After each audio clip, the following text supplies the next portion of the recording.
యూకేలో భారతీయ సంతతి మహిళ 23 ఏళ్ల విడాకుల పోరాటానికి ఎట్టకేలకు తెరపడింది. భారతీయ సంతతికి చెందిన వర్షా గోహిల్ ఏకంగా 23 ఏళ్ల పాటు న్యాయస్థానాల్లో పోరాటం చేసి 6.6 మిలియన్ పౌండ్ల భారీ పరిహారం సాధించింది. ఈ కేసు 2002వ సంవత్సరంలో ప్రారంభమైంది. తన భర్త భద్రేష్ గోహిల్ వివాహేతర సంబంధాలు పెట్టుకోవడమే కాకుండా అతని ప్రవర్తన ఏమాత్రం సరిగ్గా లేకపోవడంతో విసుగు చెందిన వర్ష విడాకుల కోసం తొలిసారిగా కోర్టు మెట్లెక్కారు. అప్పటికే వీరికి 3 పిల్లలు ఉన్నారు. విడాకుల సమయంలో ఆర్థిక సెటిల్మెంట్ చాలా సాదాసీదాగా జరిగిపోయింది. భర్త చూపించిన లెక్కల ప్రకారం వర్ష కేవలం 2,70,000 పౌండ్లు అంటే 3.5 కోట్ల రూపాయల నగదుతో పాటు కుటుంబానికి చెందిన పాత ప్యూజో కారును తీసుకుని రాజీ పడాల్సి వచ్చింది. అయితే తన భర్త ఉద్దేశపూర్వకంగానే తన ఆస్తులన్నిటినీ కోర్టుకు వెల్లడించకుండా దాచిపెట్టాడని తెలిపింది. తనకు జరిగిన అన్యాయంపై ఎప్పటికైనా న్యాయం గెలవాలనే పట్టుదలతో ఆమె వేచి చూశారు.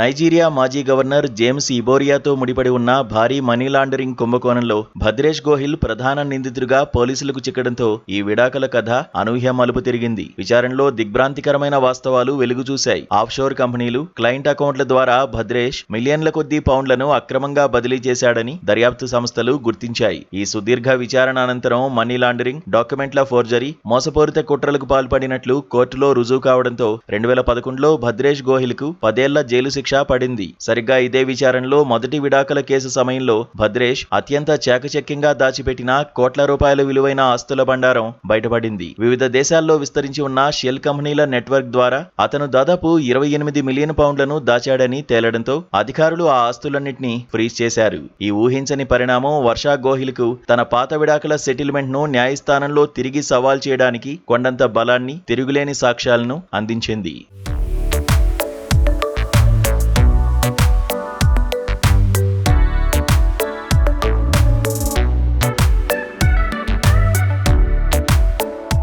కొత్తగా లభించిన ఆధారాలతో వర్షా గోహిల్ యూకే అత్యున్నత కోర్టును ఆశ్రయించి తన న్యాయ పోరాటాన్ని తిరిగి ప్రారంభించారు. జప్తు చేసిన తన భర్త ఆస్తుల నుంచి తనకు న్యాయబద్ధంగా రావాల్సిన భరణాన్ని తిరిగి లెక్కించేవాలంటూ పిటిషన్ వేశారు. అధికారులు జప్తు చేసిన ఆస్తులన్నీ కేవలం మనీ లాండరింగ్ ద్వారా సంపాదించిన అక్రమార్జన మాత్రమే కాదని, అందులో విడాకులకు ముందు కుటుంబం కష్టపడి సంపాదించిన చట్టబద్ధమైన మొత్తం కూడా ఉందని ఆమె కోర్టుకు వివరించారు. దశాబ్దాలుగా ఆమె చేస్తున్న పోరాటం, ప్రవేశపెట్టిన బలమైన ఆధారాలను క్షుణ్ణంగా పరిశీలించిన న్యాయస్థానం వర్షా గోహిల్ వాదనతో పూర్తిగా ఏకీభవించింది. ఫ్రీజ్ చేసిన ఆస్తుల నుంచి ఏకంగా 66 లక్షల పౌండ్లను అంటే 85 కోట్ల రూపాయలను ఆమెకు తక్షణమే చెల్లించాలని తీర్పు వెలువరించింది. ఇకపై ఎలాంటి అప్పీళ్లకు అవకాశం లేదని కోర్టు స్పష్టం చేయడంతో ఈ 23 ఏళ్ల సుదీర్ఘ సమరానికి ఎట్టకేలకు తెరపడింది.